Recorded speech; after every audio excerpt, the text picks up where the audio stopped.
প্রতিশ্রুতির ফানুসে আটকে আছে তিস্তা মহাপরিকল্পনা। বারবার স্বপ্নভঙ্গ হচ্ছে নদী পাড়ের মানুষের।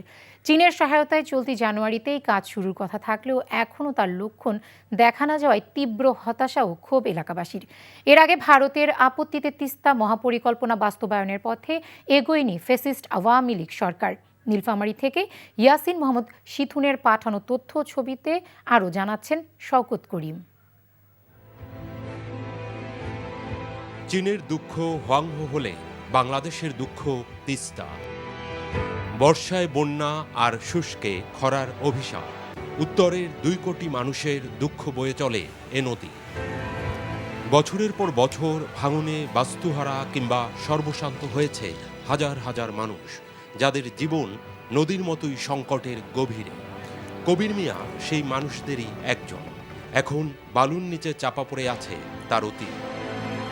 এইখানে আমার বাড়ি ছিল, এই জায়গায়। এখানে আমার 35 বিঘা মতো জমি। আমার এই জমিটা বন্যায় উঠিয়ে আর জমিটা সম্পূর্ণ ভাঙে চলে গেছে। এখন আমার পরিবারের যে কি খবর, কার কোনো উপায় নেই, আমার কোনো আবাস সুবাদ নাই। সব দ্বিধা কাটতে শুরু করে।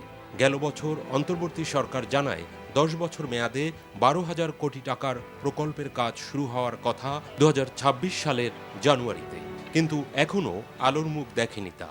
আমরা ইলিপ কন্ট্রোল কিছুই চাই না, আমরা শুধু চাই তিস্তা প্রকল্প যে সরকার বাস্তবায়ন করার জন্য যে আশা দিছে। এর আগে যারা রাজনীতিবিদ ক্ষমতায় আসছিল তারা কিন্তু আশ্বাস দিছে আমাদের যে তিস্তা মহাপরিকল্পনা বাস্তবায়ন করবো, কিন্তু তারা ভোট পায় চলে যায়, তারা কিন্তু আর সাড়া দেয় না আমাদের। 108 কিলোমিটার খনন, 10 মিটার গভীরতা বৃদ্ধি, সারা বছর নৌ চলাচলের ব্যবস্থা, নদীবন্দর স্থাপন, স্যাটেলাইট শহর, তীররক্ষা বাঁধ নির্মাণ, কৃষিজমি উদ্ধার, এ বৃহৎ উন্নয়ন প্রকল্প কোনো কল্পকাহিনী নয়।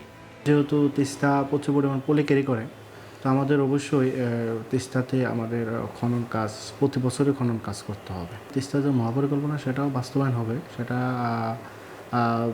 শীঘ্রই শুরু হওয়ার কথা। অভিন্ন এ নদীর ভারতের অংশ গজলডোবায় বাঁধ নির্মাণের পর থেকেই মুমূর্ষু তিস্তার জীবন। উত্তরাঞ্চলের 5 জেলার মানুষের দীর্ঘশ্বাস হয়ে ওঠে এ নদী। মহাপরিকল্পনা বাস্তবায়নের প্রাণের দাবি তিস্তা পাড়ের মানুষের। শওকত করিম, NTV নিউজ ডেস্ক।